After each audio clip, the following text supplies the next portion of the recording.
मला खूप प्रेक्षकांचं मन आहे की महबूब घाटावर पण दिसायला पाहिजे, गटपासला दिसेल, घाटावर पण दिसला पाहिजे. प्रेक्षकांची नाही सगळ्या मागच्या महाराष्ट्राची इच्छा आहे. कसं वाटतं आज महबूब विजय झाला बाबा? खूप आनंद वाटतंय आणि आज गाडी पण टॉपची होती. समोरची गाडी पण टॉपची होती. समोरची गाडी एक नंबरची गाडी होती. दादा घाटावरचं पुसेगावचं जसं हिंदकेसरी मैदानाला मान असतो तसा आपल्या 26 जानेवारीच्या देसाई मैदानाला मान असतो.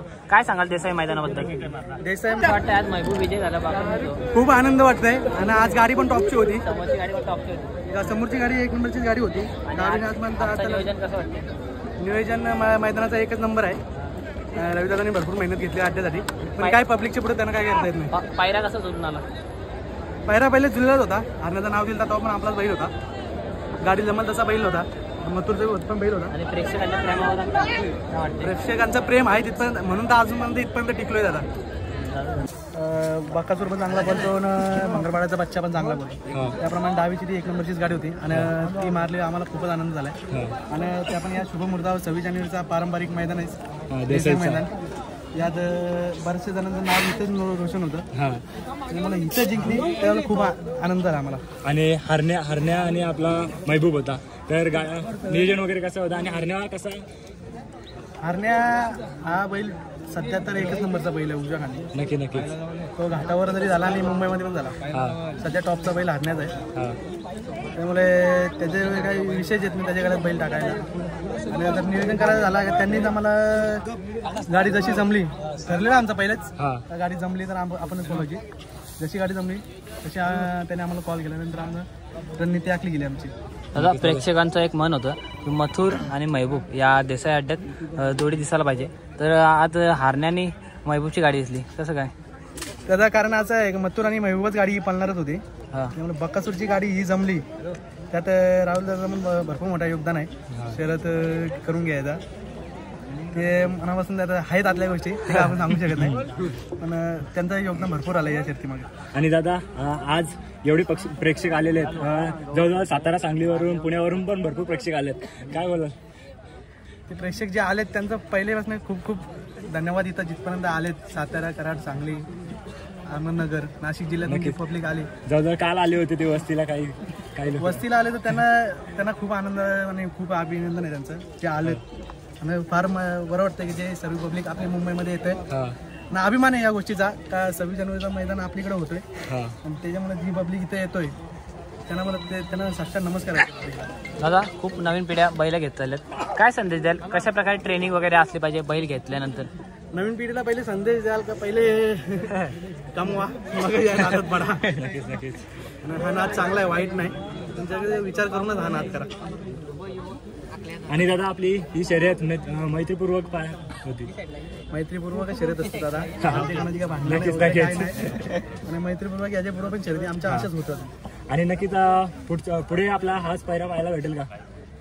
पहिरा आमचा मथुर सोबत पण असणार, हरण्यासोबत असणार आणि इतर बैलांसोबत असणार. कसं आहे बैल हा बसून नाही शकत आपण. दादा खूप प्रेक्षकांचं मन आहे की महबूब घाटावर पण दिसायला पाहिजे, गटपासला दिसेल, घाटावर पण दिसला पाहिजे. प्रेक्षकांची नाही सगळ्या मागच्या महाराष्ट्राची इच्छा आहे की महबूब घाटावर दिसला पाहिजे, पण काही कारणास्तव आम्ही त्या आजारी कारणाच्या मुळे आम्ही त्याला पळवत नाही. मिनजोडच त्याच्यावर आम्ही जास्त जोर देतो. 3 फेऱ्यानंतर बैल त्याला जास्त ताकद लागते, जास्त स्टॅमिना लागतो. त्या प्रकारचा अजून महबूब रेडी नाही. ज्यावेळी रेडी होईल त्यावेळी त्यांना देऊच आपण. नक्कीच. आणि दादा एवढा आता जस्ट शर्यत झाली आणि एवढी पब्लिक होती, जवळजवळ अफाट पब्लिक होती, पूर्ण चारी बाजूने पूर्ण मैदान जवळजवळ खाली झाला होता आणि महबूब सोबत जल्लोष करत होते इकडे आपण.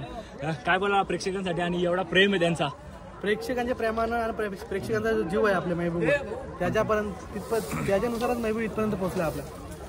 त्या प्रेमामुळेच आपण काय त्यांच्या प्रेमामुळेच महबूब पडला पाहिजे ही त्यांची ईश्वराची प्रार्थना असते. म्हणून बैल अजून मन आजारातनं निघतोय, उठतोय, बसतोय, पण बैल हा 1 नंबरमध्येच पळतोय.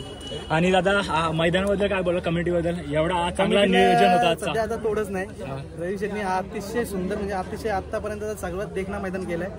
आपल्या LED पण त्यांनी भरपूर लावले, त्याच्यामुळे काय प्रेक्षकांना बघण्याची प्रॉब्लेम येत नाही. आणि आता ह्या शर्तीला आपल्या शर्तीला बॅरिकेड पडलेत, आता 1 नंबरच नियोजन होतं सध्या. काय ते पण पब्लिकचा क्रेज तेवढा होता या शर्यतीसाठी. दादा घाटावरचं पुसेगावचं जसं हिंदकेसरी मैदानाला मान असतो तसा आपल्या 26 जानेवारीच्या देसाई मैदानाला मान असतो. काय सांगाल देसाई मैदानाबद्दल? देसाई मैदान हा पारंपरिक 26 जानेवारीचा पहिल्यापासून आहे. त्याच्याबद्दल पारंपरिक ही प्रथा आपण जागली पाहिजे. त्याच्यामुळे आपला बैल हा 26 जानेवारी राहील कसा हे प्रत्येकाने बाळगून या मैदानात आलंच पाहिजे. दादा खूप खूप शुभेच्छा तुम्हाला. धन्यवाद. तुम्हाला पण शुभेच्छा. घर बक्षीसला आमची पूर्ण तयारी आहे. समजलं तिथपर्यंत जेव्हा मैदान पुकारला गेला पुशेगाच्या मैदान आदली दिवशी मैदान झालं त्याच्या त्या मैदानात तिथपासून आम्हाला या फ्लॅटची आतुरता लागलेली मैदानाची आणि 100% आम्ही इथं येऊच. म्हणजे नक्कीच आता मैदानाला आपला महबूब दिसणार. महबूब दिसेलच आणि त्याच्यात आमचा एक रायबाबा सुद्धा आहे. तो पण दिसेलच. रायबाबा पण सध्या चांगला परफॉर्मन्स दाखवतोय. परफॉर्मन्स चांगला दाखवतो आमचा रायबाबा. मित्रांनो फर्स्ट नंबरला एक फ्लॅट आहे आणि आपला काय नियोजन वगैरे? नियोजन आमचं एकदम चांगल्या लेवलला चालू आहे. म्हणजे आतापर्यंत ज्या महाराष्ट्रात ज्या बैलगाडी शर्यती झाल्या आतापर्यंत त्याच्यापेक्षा वेगळं म्हणजे घर देण्यामागचा आमचा उद्देश पण असा आहे की घरी अशी वस्तू ज्याचं व्हॅल्यू ॲडिशन होणार आहे. म्हणजे त्याची किंमत दिवसेंदिवस वाढत जाणार आहे आणि ती जर शेतकऱ्याला मिळालं तर त्याचं एक स्वप्नातलं जे घराचं जे स्वप्न आहे ते पूर्ण होऊ शकतंय. त्याच्याबरोबर जरी त्याला समजा तिथं राहता आला नाही तो वेगळ्या लोकेशनचा असेल तरी त्याला त्याच्यातून एक 6-7 हजार रुपये इन्कम जरी मिळाला तरी तो आयुष्यभर त्याला एक पेन्शन सारखं मिळेल हे उद्दिष्ट ठेवून आम्ही आपण ऍक्च्युली घर ठेवलेलं आहे. हे या निमित्तानं मी सांगू इच्छितो. आमंत्रित करताय. हो यस दादांना आमंत्रित करतोय. त्याने आवर्जून यावं. त्यांचा तिथं मान सन्मान आम्ही ठेवला जाईल. आणि या मैदानात सक्ती योगदान 100% देऊ. काही विचार जे मांडले आहेत एखाद्या शेतकऱ्याला घर मिळू शकतो हे खूपच चांगलं आलं. आणि मी तर सांगेल का ज्याला ही घराची गरज आहे त्याचा बैल पळतोय पण त्याला काही तिथे पैरे फेरे असं काही जमत नाही त्याला हा बक्षीस लाभो ही आमची ईश्वरजन पाहतो. थँक्यू. बरं धन्यवाद. दादा नक्की या. दादा तरी किती गाड्या किती गाड्या दिसतील आपल्या या मैदानाला? एक्सपेक्टेड आहेत एक 500 तरी. 500 तरी. येस. धन्यवाद दादा.